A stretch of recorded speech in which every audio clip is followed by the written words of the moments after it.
ನಮಸ್ತೆ ಫ್ರೆಂಡ್ಸ್, ನನ್ನ ಬೃಂದಾವನ ವ್ಲಾಗ್ಸಿಗೆ ಮತ್ತೊಮ್ಮೆ ಸ್ವಾಗತ. ಸ್ನೇಹಿತರೆ, ನಾವೇನಾದರೂ ಹೊಸದಾಗಿ ಚಾನಲನ್ನು ಆರಂಭಿಸಿದ್ದೇವೆ ಅಂತ ಹೇಳುವಾಗ ಯಾರು ಕೂಡ ಸಪೋರ್ಟ್ ಮಾಡಲ್ಲ.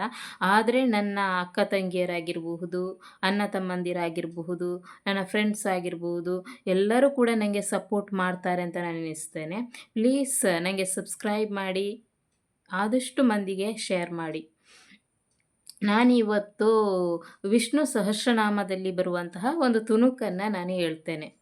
ಆ, ನಮಗೆ ವಿಷ್ಣುವನ್ನು ಅಥವಾ ಮಹಾವಿಷ್ಣುವನ್ನು ನೆನೆದರೆ ನಮಗೆ ಯಾವುದೇ ರೀತಿ ಕೂಡ ತೊಂದರೆಗಳು ಎದುರಾಗುವುದಿಲ್ಲ ಅಲ್ವಾ?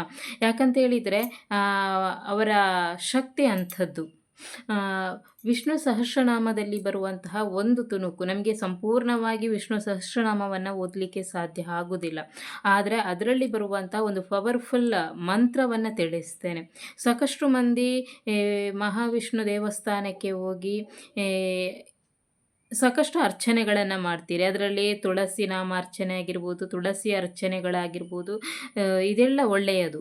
ಆದರೆ ಈ ಮಂತ್ರವನ್ನು ಹೇಳಿ ನಿಮ್ಮ ಜೀವನದಲ್ಲಿ ಆಗುವಂತಹ ಬದಲಾವಣೆಯನ್ನು ನೋಡಿ.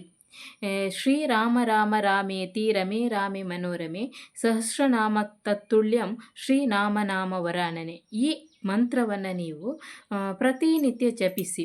ಪ್ರತಿನಿತ್ಯ ಅಂತೇಳಿದರೆ ನಮಗೆ ಬೆಳಗ್ಗೆ ಮತ್ತು ಸಂಜೆ ನಾವು ಯಾವಾಗಿದ್ದರೂ ಕೂಡ ನಾವು ದೇವರಿಗೆ ಕೈ ಮುಗಿತೇವೆ ಅಲ್ವಾ? ಆ ಸಮಯದಲ್ಲಿ ನೀವು ಈ ಮಂತ್ರವನ್ನು ಹೇಳಿದರೆ ಸಾಕು. ಒಂದು ಸರ್ತಿ ಅಥವಾ ಸಾಧ್ಯ ಆದರೆ ನೀವು ನೆಕ್ಸ್ಟ್ ಅದು ನಿಮಗೆ ಬ್ಯಾಡ್ ಆಗ್ತಾ ಹೋಗ್ತದೆ, ಆವಾಗ ನೀವು 2 ಸರ್ತಿ ಅದನ್ನು ನೀವು ಜಾಸ್ತಿ ಮಾಡ್ತಾ ಹೋಗಬಹುದು.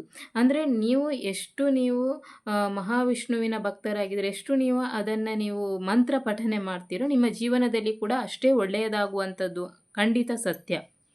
ಇದನ್ನು ನೀವು ನೋಡಿ, ಇದನ್ನು ಪ್ರಯೋಗ ಮಾಡಿ ನೋಡಿ. ನನಗೆ ಸಪೋರ್ಟ್ ಮಾಡಿ friends. Thank you for watching.